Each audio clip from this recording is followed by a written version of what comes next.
I'm Al McFarlane. Welcome to the conversation with Al McFarlane. I'm glad to be here and glad to have you along as well.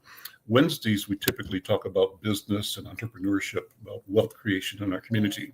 And part of that is just acknowledging where we have been, where we have come from, where we must go, both individually and collectively, as community, as neighborhoods.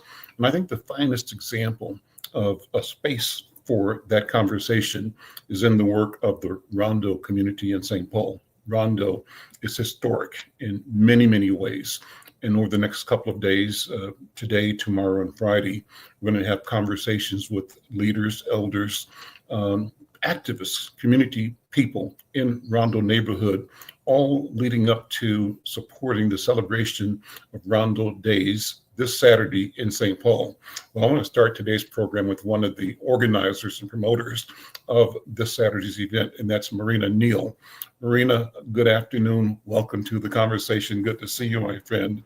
Let's start out with, let's go with the invitation. I have to acknowledge that we did a cover on Insight Net this week, yes, Monday, I guess it was.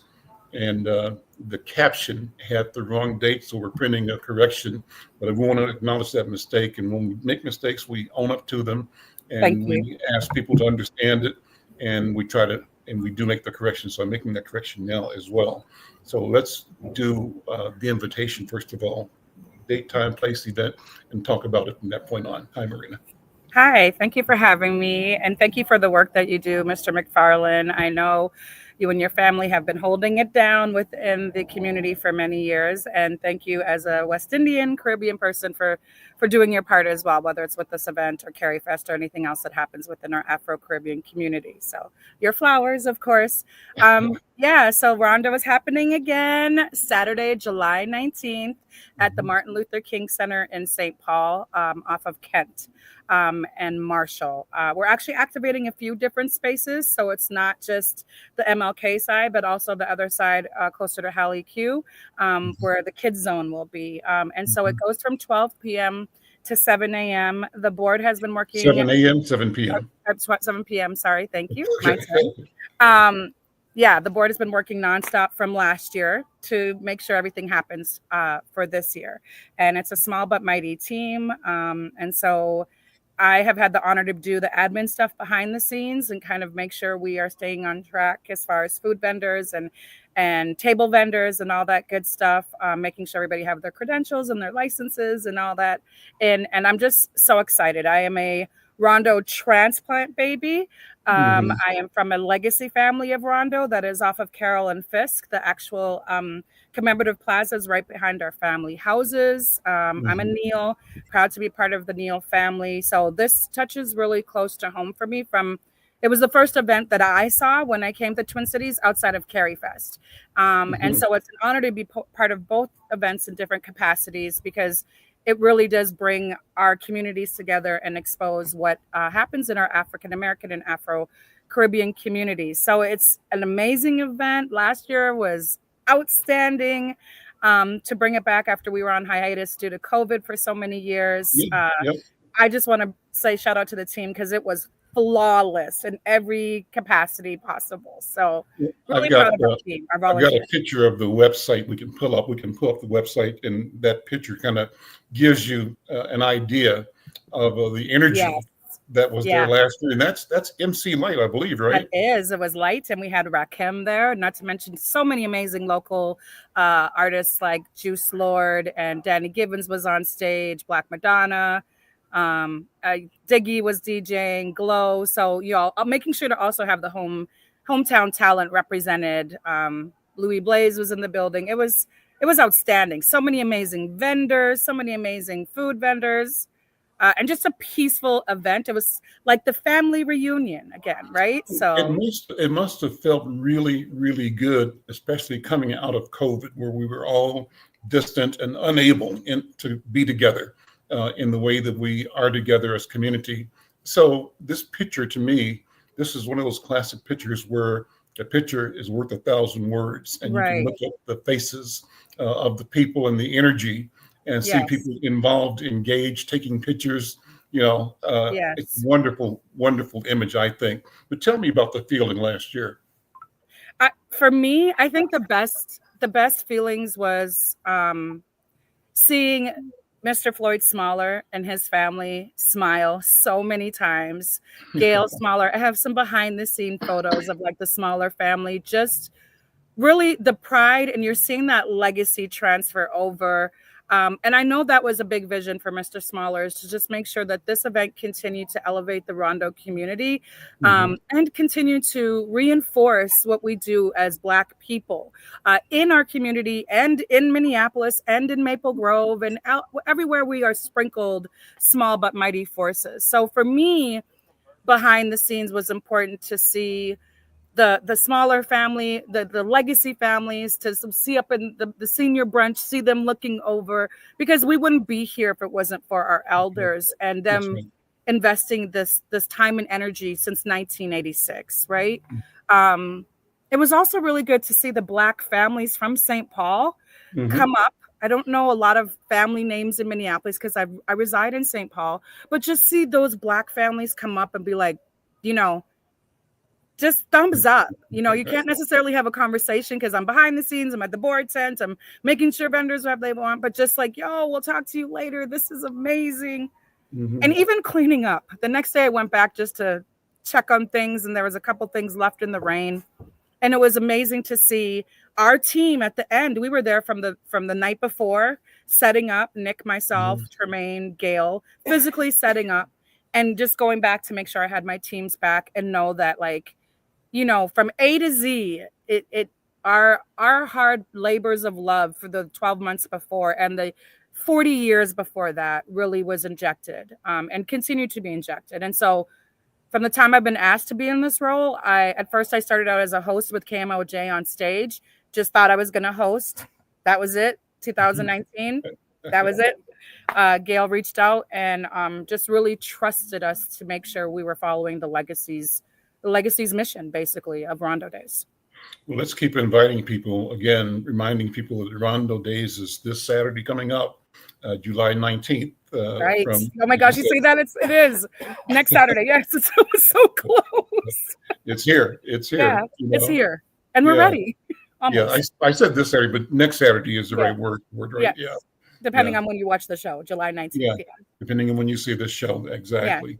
So, why is culture important to you, Marina? What does culture mean, and what does an event like Rondo, an event like Carafest, what do these events do to both elevate, celebrate, cement the values, the legacies of our communities? And I mean, communities for me means our families. yeah, Yeah. and that's what I was going to say. You're going to make me cry, but I'm a born Canadian, raised in Trinidad. I went reverse, right, from a first world to a developing country. So Mhm. I'm all about community. Canada's about community in so many different levels. So is Trinidad, and then I moved here, gosh knows how many years ago. And for me, it's always been about community. When I started building my brand in regards to Afro-Caribbean events, it was never no money. There's no money when you do events. No offense. There's just not. Mhm. Trying to Yeah. do it, make sure you got a lot of backup money of your own. But it's always been about community and exposing the Caribbean community and what we do and what we celebrate as far as, carnival or cultural or food or music or religion. Or for me, that's just invested in me. I made sure raising beautiful children, it was the same. That it was all about community. I've had the honor to have my sons raised and our other children raised in Rondo. It's strong. My kids move around and they're known, and they're known to be respectful, and they're known to appreciate community. For me, community is love, one love. Make love, Mhm. not war. Whether I'm Mhm. representing my Caribbean community or my Rondo community, I've had the honor to work in Rondo, to build in Rondo, to grow in Rondo, and to raise children in Rondo. And I brag about that all day long. I am a transplant. My kids are legacy family. I'm a transplant baby. I reinvest my money every single day in Rondo by spending my Black money, hard-earned money within the Rondo community. There you And go. I eat, breathe, and live our Black communities. If I'm on the north side, I go to Guyam. I try to go to the Black restaurants. That's me. That I own Mhm. up to that, me. I think that came from my grandmother, who was Trinidadian, that it was always about the barter exchange and supporting our neighbors and supporting the shops and the local areas and the dentists and, you know, the bankers. And so Rondo is just another arm of, you know, CariFest. They're the two strongest Black festivals in the, I believe, in the Midwest, not even just in Minnesota.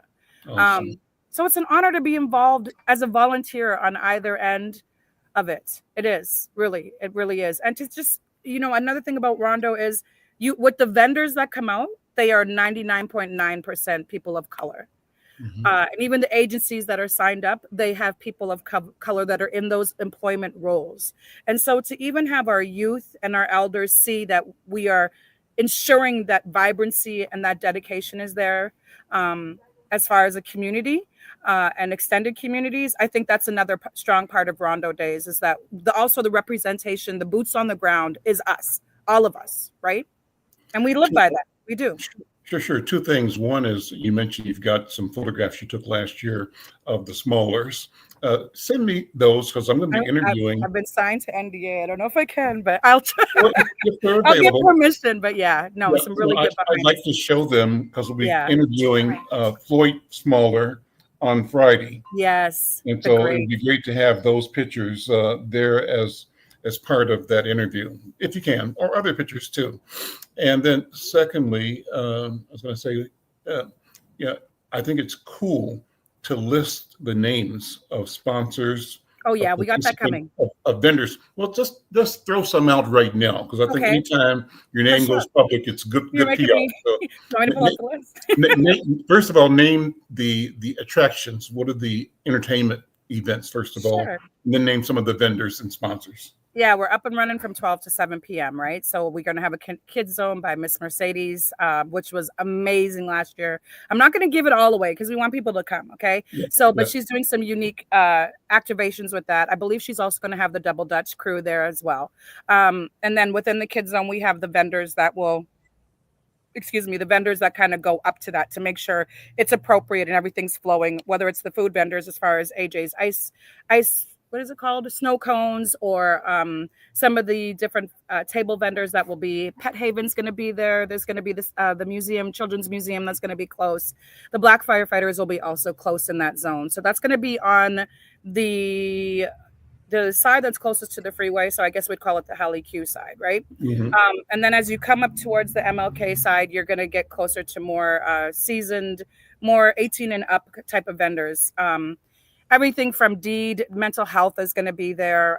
We're going to have a lot of art, Black books, Black merch vendors there. And then we have people like Nanny's Jamaican Kitchen that's going to be there. We have Logan's Catfish that's going to be there. A few barbecue places, a few more Southern places. We have two juice companies that are going to be there as well. So we tried to make sure the vendors that we were getting was a nice balance of everybody's dietary needs, but also as far as when you're talking about tabling, we're not just having like political agencies there that are just going to be like, oh, this wasn't valuable. So a plethora of, we have close to 25 vendors as far as our table vendors, and we are at 15 food trucks. And so what we plan to do, Nick and myself, is also spread the food trucks out so that you're getting, Jamaican on one side, Jamaican on the other side, Southern on one side, Southern on the other side, barbecue. So the people can have a flow of food and not just be concentrated. And again, the majority of these are Black vendors, right? Especially our food vendors. I think they're 100% Black food vendors that are going to be there, which is so exciting because we're re-injecting that money into the wealth into those communities, right? It's so important. I know you got to leave in a few minutes. Let's bring Nick Muhammad in. He's going to hang out with me for the balance of the hour. And Marina, you stay as long as you're able to. Know that you're actually doing the work right now. Yes. And I've got projects at your fingertips there. Nick, good to see you, my friend. How are you doing, man? I'm great. How are you? I'm well. What's up, Johnny? What's up? Hi, partner. I You just guys, wanted to call out one more thing too, as we go ahead. talked Yeah, about vendors. sure. Please bring cash. Ah, Because last year we were so jam packed and there was so many people at our Rondo reunion that mhm. the systems got jammed. So Okay. make sure to bring cash for the vendors to spend your money, because you know how it is when you go to a festival. Sometimes you can't get the Wi-Fi signal, the cellular signal will stall. So I just want to make sure people, good old fashioned cash is good. I think Cash right still before the works. event, Nick, Yeah. something had happened. There was a outage the day before where everything was stalled. I don't know if you guys remember that, but like Yeah. across the US, flights were stalled, the banking Yeah. went down, all of Yeah. that. So Yeah. good old fashioned cashola. Good point. Good advice. So, Nick, what all are you working on, man? What's your role in this organizing and presenting? Uh, well, pretty much I'm dealing with the city and permitting. So making Mhm. sure that we're cleared and the security, staging, and a lot of the contracts with, the acts and everything is set up and ready to go, surveying the park, making sure that everything is dotted and crossed so that, all of the city and park intersections are all taken care of. So just the tedious, unglamorous work.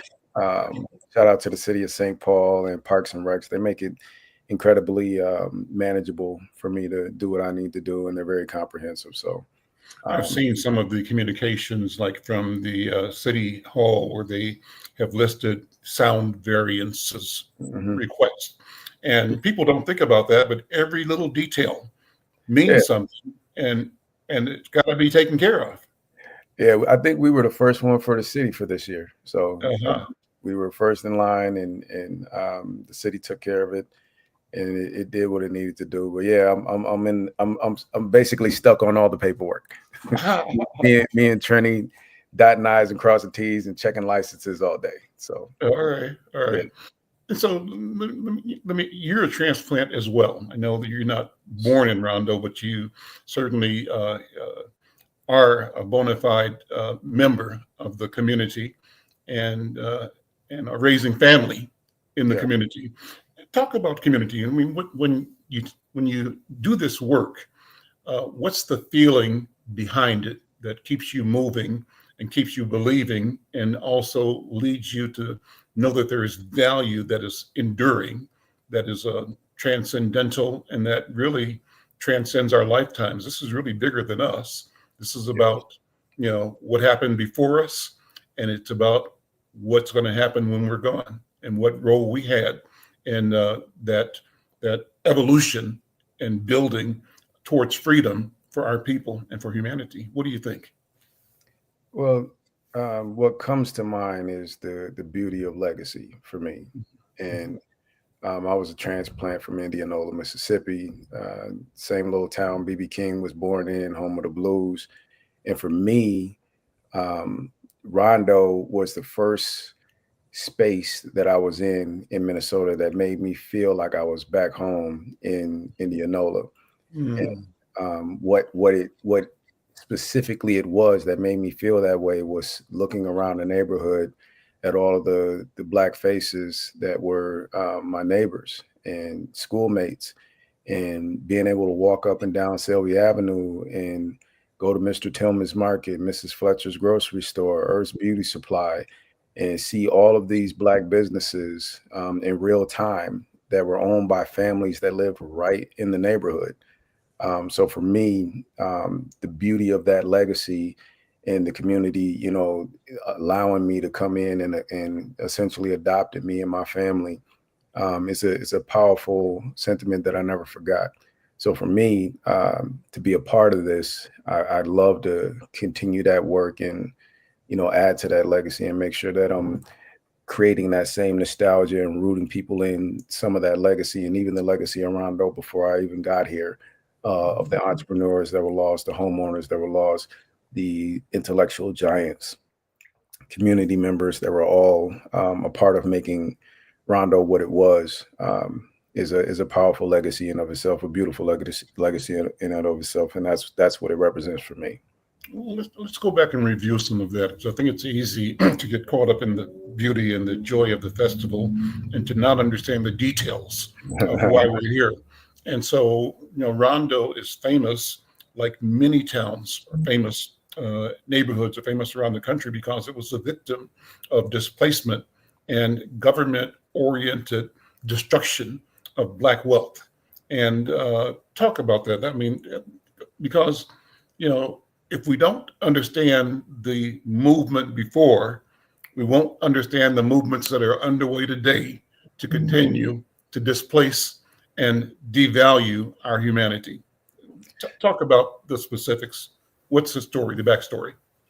Well, the short version is that there was a historic community district on a Rondo Avenue where Highway 94 currently resides, and there was over 300 Black-owned businesses, along with 600 plus Black homeowners, not just people that were there. These were homeowners, people who own their homes.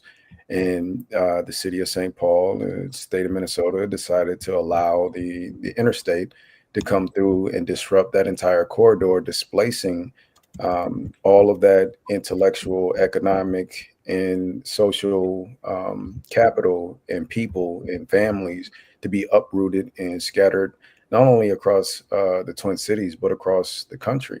There's a lot of people who plan their entire year around making sure that they come home. So when they say family reunion, that's not loosely a term that they use for Rondo Days.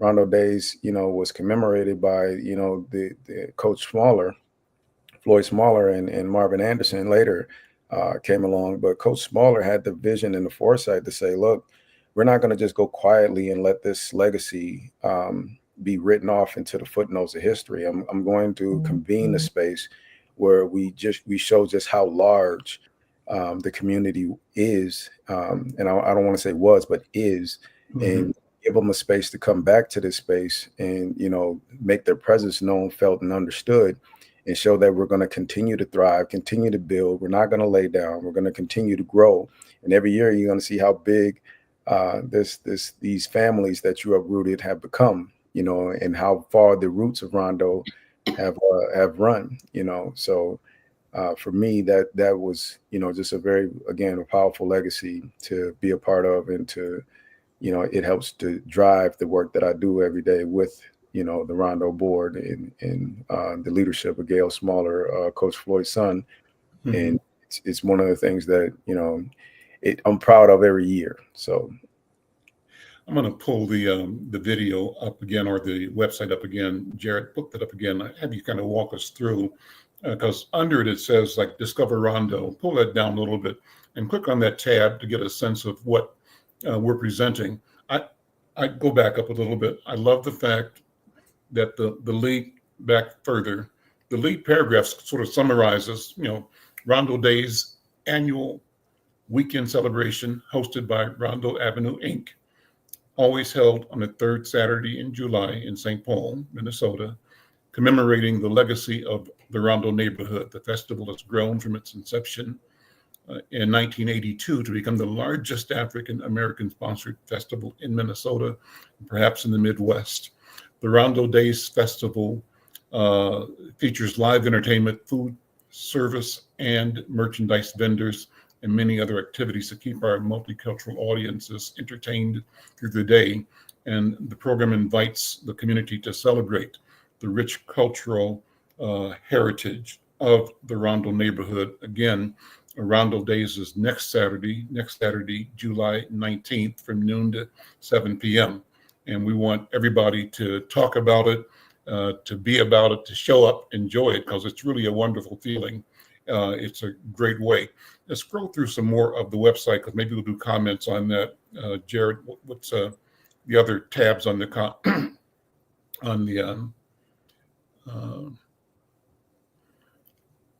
yeah. So people, can they still be vendors? Not that. Can people still become a vendor between Nick, or is it already closed out? I believe that you guys have to the end of this week Okay. to become sponsors. It might be a little tight. You can still sponsor it, but as far as boothing, I think that's closed out. But you can definitely still sponsor and get your logo added to the the advertisements for the Go day. back. Let's talk about Floyd Smaller. Can we hear that video? I don't know if we can hear it or not. Yeah, you just got to unmute it and then rewind it. Yeah. Jared, I don't know if you can play that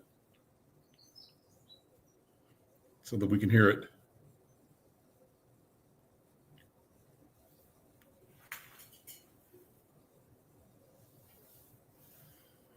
So we have video but not audio, Jared.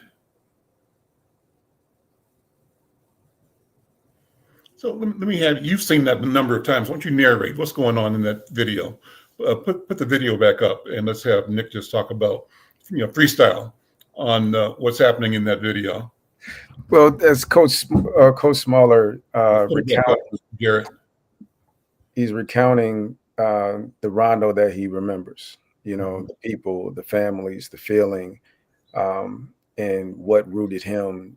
First love, and his wife and his family, and his legacy there, his roots there. On Sunday afternoon. I remember playing hide and seek under a bright harvest moon. I remember Oatmeal Hill and Cornmeal Valley. I remember fist fights playing the dozens and running through the alleys. I remember looking for bicycle parts at the old city dump. And I remember going to parties, dances, and jumps. I remember the institutions and the pleasures they brought. I remember when they decided to wipe Rondo out. I remember when the bulldozers and the cranes came our way, bringing misery and destruction every day. I remember the holes, the dust, and the noisy sound as they buried our history deep in the ground. I remember the cry the people made as they cut down the trees that gave us shade. The memories are as fresh as yesterday, because in our hearts and minds, they will never take Rondo away. Oh, that's nice. That's a great poem. That's a great poem. Yeah. Yeah, Coach Smaller had a few of those autographed and sent out to a few people. So again, the Rondo he remembers and the legacy, it's really quite incredible when you think about what they built, and had it not been interrupted, what it would have meant for the city of St. Paul and the Black community in the Twin Cities, especially given, the socioeconomic disposition of the community at large, is quite sobering. Mm-hmm. So right now, Rondo Avenue Inc. and the Rondo community, through several different initiatives, continues to address the problems created by the displacement. And there is a conscientious effort to restore and to correct. Talk about some of that. What are some of the things going on to address how the public policy really almost destroyed, certainly derailed the forward movement of our community? Well, right now, currently, Rondo Avenue Inc. is concentrating on preserving the legacy and making sure people don't forget what that legacy is. The centerpiece of that is Black family and family in general. And, if you look at some of the photos as Coach Smaller was recounting, you've seen husbands and wives and, nuclear families all over the place. And the legacy of what Rondo stands for, it leads right back to those same families. So when we come out there today, it started off with, a few hundred, and this thing has grown into thousands of people and thousands of families. And as Trini was saying, when she before she left, she's a part of the Neal family, and you got the smaller big family. Yeah. And that's the legacy that is incredible to watch, and even with my own children being added to the mix and just watching how large these families become, the endearing duty of Rondo Avenue Inc. is to make sure that people never lose sight of the importance of that, because that's what got everybody through. It wasn't any public policy that taught families how to stick together. There wasn't any politician, holding these families' hands when it was time to rebuild and tap into God and resilience and family and community. They just did it. So, that is the focus of Rondo Avenue Inc. right now. And there's some great community partners that we've been working with to jump into the public policy space. But we're also striving to make sure that we come up with things that are comprehensive, that, make sense, and that actually can be quantified. So, it's a tall task. It's a task that's coming to, have its day. And there's a few commissions with the city of St. Paul that, quite frankly, could step into the space to help, spur new ideas and policy recommendations that actually yield fruit. And I think for me, the biggest thing is to make sure that some of the elders see those policies and some of those resources come to fruition for their family and before they leave this earth. That's one of the things that, on another note, I do work on. So, but I'm here in the capacity of Rondo Avenue 8. Sure. Well, shout out to Joni Toole, Dr. Joni Toole, who says she's from St. Paul, and it confirms that the I-94 project devastated the entire area of businesses and community. Jeannie, say more if you have more to add to that. We'd love to have your comments and your thoughts. And so, what's the future going to be? I mean, what do you see us being able to do to both reclaim and reflect, to reclaim authorship of our future? And I say our future is the future, but also in a way that honors the truth of our history, the legacy, and that reflects the resilience and the genius that we bring forward in community. What do you see in your mind's eye, your vision of a vibrant Rondo community? I'm saying that because for me, Rondo is emblematic of all of our communities everywhere in this country.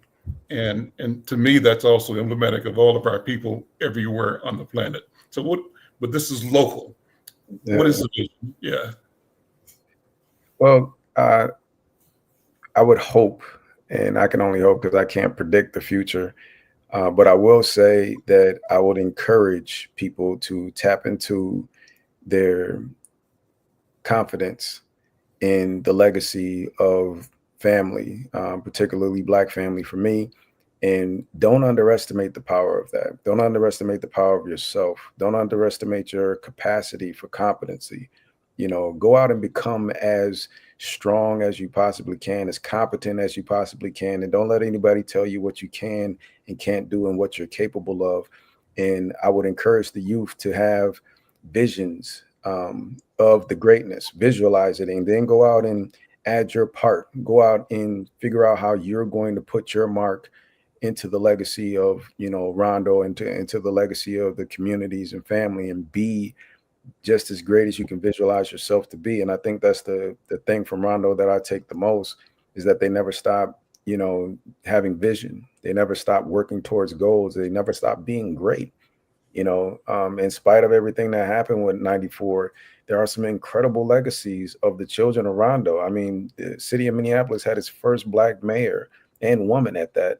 And she was a direct descendant of Rondo community, of the Rondo Avenue. So it's like, the power's there, and the geographic place isn't necessary where the power comes from. It's the people who made the place up. And that hasn't gone anywhere. You still have the roots, you still have breath in your body, and God in your heart, and act on that, and don't let anybody let you be small. And I think the greatest thing that we could hope for is the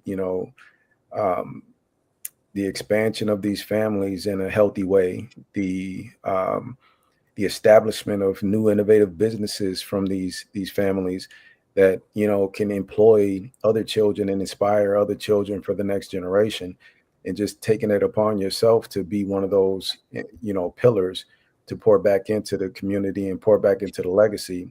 And, again, just it all boils back down to the confidence. And I think that's one of the reasons I look forward to it every year. It always shows you that there's beauty inside of our community, whether the world wants to talk about it or not.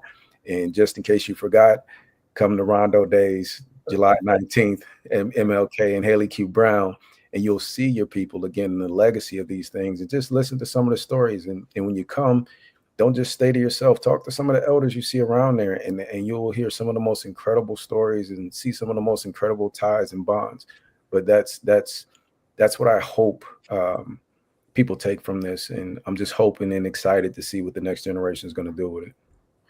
Talk about your own coming from Indianola. I love talking about people's roots, and I think that's an important conversation because you and Trini both have said, and acknowledge that this is a community that attracts and grows.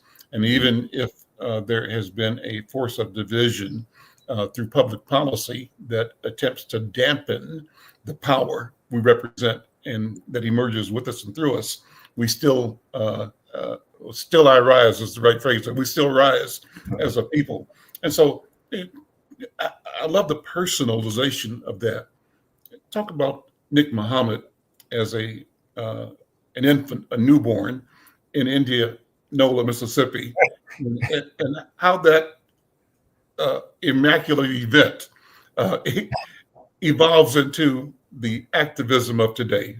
Just go back down memory lane and consciousness lane. Talk about you as a kid, Nick Muhammad.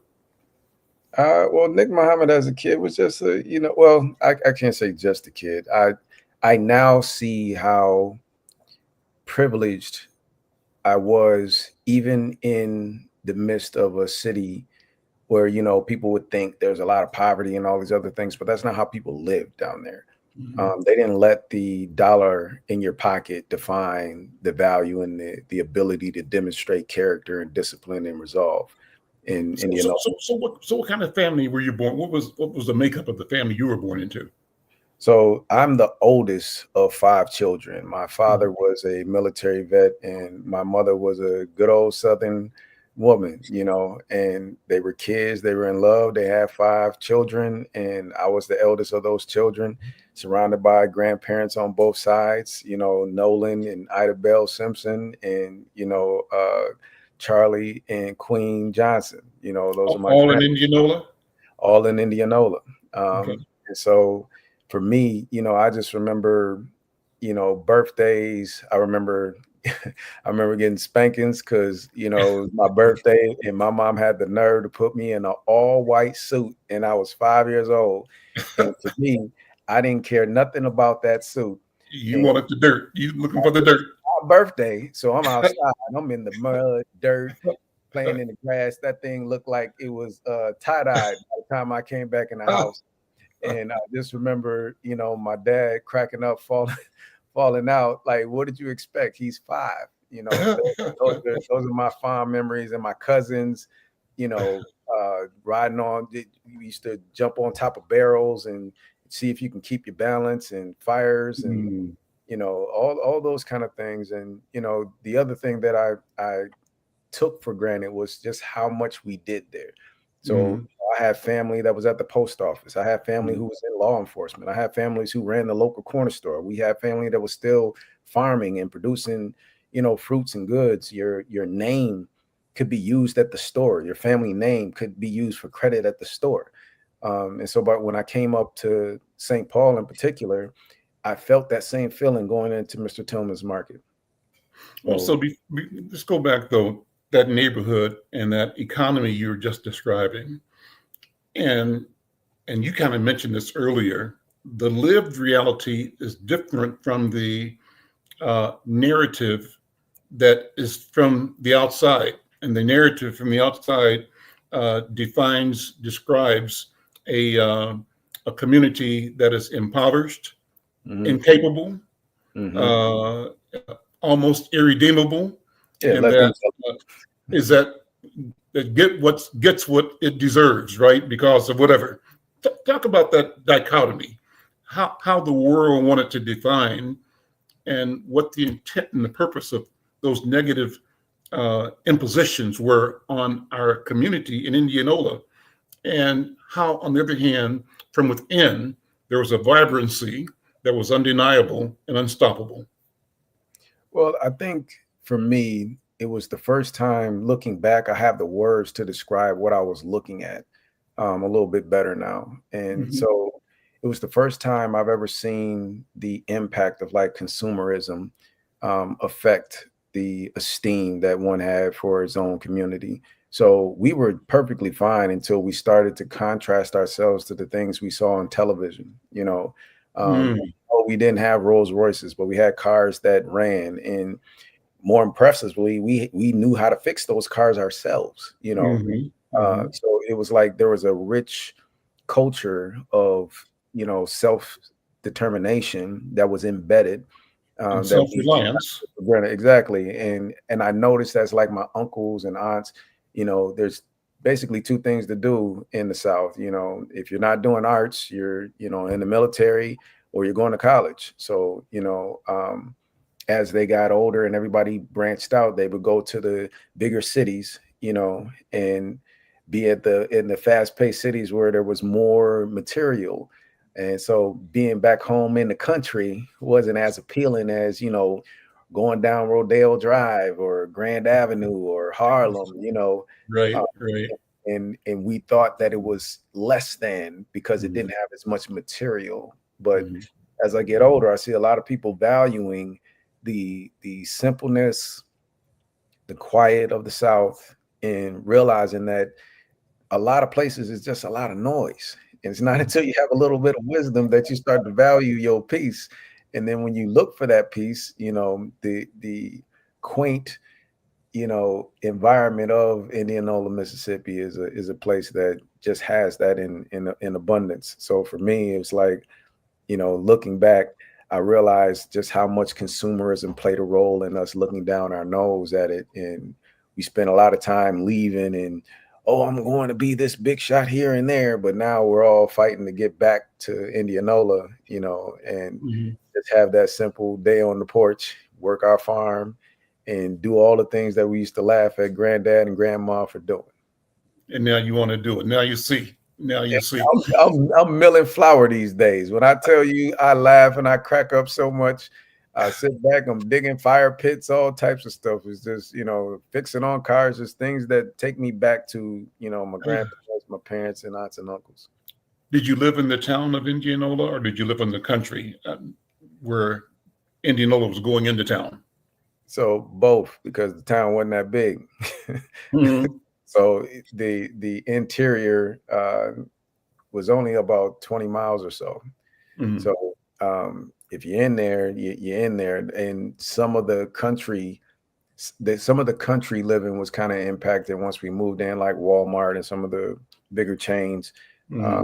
took over certain things. And now we have, more abundance of convenience stores and a few other things down there. But it's still pretty quaint. It's still pretty low key. Mhm. And so my mother's side of the family is from that same neck of the woods. We're from Sunflower, Oh, Mississippi. okay, So okay. yeah, so I used to go there when I was a kid, like 5 years old. Mm, And one of the stories I tell Nick is that they were sharecroppers on a farm uh, in uh, in Sunflower. And I remember the house I went into and stayed at with my grandma and grandfather. Uh, Shotgun house. Must have been, it was a big building as far as my 5-year-old understanding, Oh was. yeah, yeah, at 5. But Yeah. I know that the floor had like slats in it, not a Oh complete floor, but there yeah, were yeah, spaces between each of the boards on the floor. yeah. And why I know that is because they had geese under the house, Mm. and geese would stick their head up through the slats and mess with your toes. Yeah, So sound about right. keep You your got shoes on. Keep your shoes on. That was number one. And I remember laying in bed because they set a bed up for me in what I think was a living room. I swear I remember I was looking at the sky. you know, so there must have been room in the ceiling for me to see outdoors. I went through a window. I'm looking up and I'm seeing the sky. And then the biggest memory, two big memories. One is walking around and they had horses mm. and guys pulling buckboards with a horse, right? Mm-hmm. But I remember the horse must have seemed like it was 50 feet tall. That's because I was so short. Yeah. I was just, 4 years old, 5 years old. But the last lesson is that my grandmother's mother, Lizzie Harrison, we walk into a shed, and there was a barrel of cotton, a 55-gallon drum with puffy cotton flowing out of it. And I was 5 years old, 4 years old. Oh, that's beautiful. Let me grab it. It's like cotton candy. And I reached over in the barrel, and she had a wooden spoon and cracked my knuckles and said, boy, that's with the money. Don't you? Well, not that. Don't put your hand, because you don't know what's in that cotton. It could be a snake. It could be a snake. So that was an instruction. And I realized some years later, Nick, that this woman, when she was born, she was the property of another human being. That's how close we are. And people will tell us, y'all should get over it, forget about it. Can't do it. It's in my personal lived memory that I was embraced by and loved by and corrected by a human being who, when she was born, was considered the property of other human beings. Yeah. It's a horrible thought, but it's also a great acknowledgement to know that that's how strong we are. We come through that, and we're still here, and we're still coming. And I think that's the legacy that oftentimes we don't tap into. It's yes, it was horrible, but I'm more impressed at the life of the people who were around to actually tell you what it was like. And for them to breathe, free air is incredible to think about. So like with my grandfather on my mother's side, my great grandmother, Pinky Dunbar, lived with him. And when his father passed, he ended up taking care of it, my grandmother, his mother. And she would tell all types of stories of what it was like in slavery, because she remembers as a little girl being in the process. And one of the stories that stuck with us the most, that kind of impacted my mother, is she talked about how we had an aunt who was sold for a cow. And that great aunt, her name was Amy. And the story shook my mother as a little girl to her core. She told my great grandmother, whenever I have a daughter, my first daughter, I'm going to name her after, our lost auntie. And as soon as my mother had a little girl, that's what she named her, Amy. Yeah. So it's like to know those stories is kind of incredible. And I just remember her, in her older age, in my grandfather's house, they used to have the heater / stove in the middle of the house. Yep. Every morning he had to get up 4 a.m. and start chopping and splitting wood in order to keep everything going throughout the day. So, it's a time that a lot of people, only read about these days. But like you said, it's not as old as people think. We're not as far removed as we think. And I would challenge people to be inspired by the strength of that generation and what they went through. A lot of people talk about it in the context of the pain, but they don't talk about the brilliance and the resilience that in the work ethic that they demonstrated. Because you got to think, we haven't had a boom of ingenuity coming out of the Civil War, building whole cities the way we did. And these weren't people who had the most formal education. These were people who had good old hands-on skills and trades, and were just great thinkers. So there's a lot of inspiration to draw from that. And I use that whenever I get tired. In 2025, I think back to what they didn't have that I have. That's a great name. Some of the cities I'm thinking about. Nicodemus is one. Tulsa, Rosewood, Tulsa, St. Moses. There's a lot of them built as a result by freed men and freed women that actually, again, built the town to stand the test of time, and they didn't complain about what they didn't have. And one of the most impressive things about that is when they were so inspired by the freedom that they fought and earned, that they were willing to sleep in ditches before they built these towns. And this is husbands and wives, families, children, sleeping in ditches to build their town. And so I think about that whenever, you know, like I said, I get tired or get beside myself thinking that I've done something. So what does it mean? This is bringing us back to Rondo and to this celebration of culture and community of neighborhood. What does it mean for our future? I see you as a what they call an Afrofuturist. I see myself that way as well. And to me, it simply means that I look at technology and look at opportunity and look at strategy and look at it with the belief that we possess the knowledge, the skills, and the capacity to create whatever needs to be created for ourselves, our families, and ultimately that which we seek to create, we create for the benefit of humanity. That's how I see it. And so I think that the work of being neighbors and of creating and maintaining and protecting the narratives and creating new ones is important work. What do you think, Nick Muhammad? And how does Rondo uplift that or continue that? Well, Rondo is literally the epitome of reaching out to your neighbor, you know, and keeping in contact, you know, and being there for one another, and the power of fellowship, right? So it's like that's the legacy of Rondo Days, you know, and it's funny because Coach Smaller has a lot of family from Mississippi that came up here, and you know they've infused a lot of those Southern values into their family structure, and the fact that their family's still here to stand the test of time is a testimony to the power of those values, right? So for me, it's like, you know, Rondo Days is just that, the, you know, one of the, I like to call it the biggest Black family reunion in the Midwest. Come on out, enjoy yourself, and add to the legacy, and you know, go and talk to some of your elders. That's the other thing. There's a symbiotic circle of power that's at everybody's fingertips. And one of the things that I try to push back on is this notion for, you know, each generation to stay siloed in their own understanding and their own worldview. When we come together, there's so much more that you can achieve when you're looking at what was and you have the vision of what can be. When you work with the elders and the elders are working with the youth, there's a lot of rich power that comes up when that relationship is actually built in a healthy way, which is what I love to see and what inspires me when I look at Rondo Avenue Week and Coach Smaller passing it off to his son, Gail.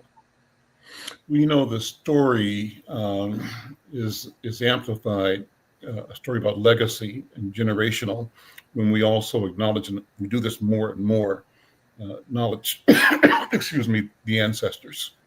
And in the circles I'm moving in, more often than not, even when it's not expected, people will talk about their awareness of the presence of ancestors in their daily lives. And I think that that's a conversation that, again, refocuses our strength, because it moves it beyond the temporal and moves it into a space that is timeless. It moves us to the eternal. And so what do you feel about that? I'm throwing my stuff out to you, but I'd love to get your reaction to it. Well, I mean, I'm starting to redefine my definition of, like, you know, superhero, you know, and I'm looking at some of the elders that are walking around, and to me, they're quintessential superheroes, meaning they did things in a time where people didn't think what they would do was possible. So a lot of people don't know, like, without Rondo Days and the actions of Floyd Smaller, there would be no Taste of Minnesota. There'd be no Grando Days. And, you know, people will see these things and think, oh, you know, they know how to work together. They have so many resources. No, they watched and were inspired by a group of Black people who were literally coming together to commemorate a tragedy and try to turn it into something positive with a legacy. And because of that, other people drew from that and built these other things. And they might not let you know that that's where the inspiration came from. But to me, the beauty is knowing some of these founders and being able to shake their hands and tell them thank you in real time, and that I appreciate them in real time, you know, before they transition to that next plane. is something that, you know, I think a lot of us aren't going to realize until some of these people are no longer with us. And as Elder Mahmoud would say, you know, our elders are like walking universities. Yep. And a lot of us don't want to go to school. We don't want higher education.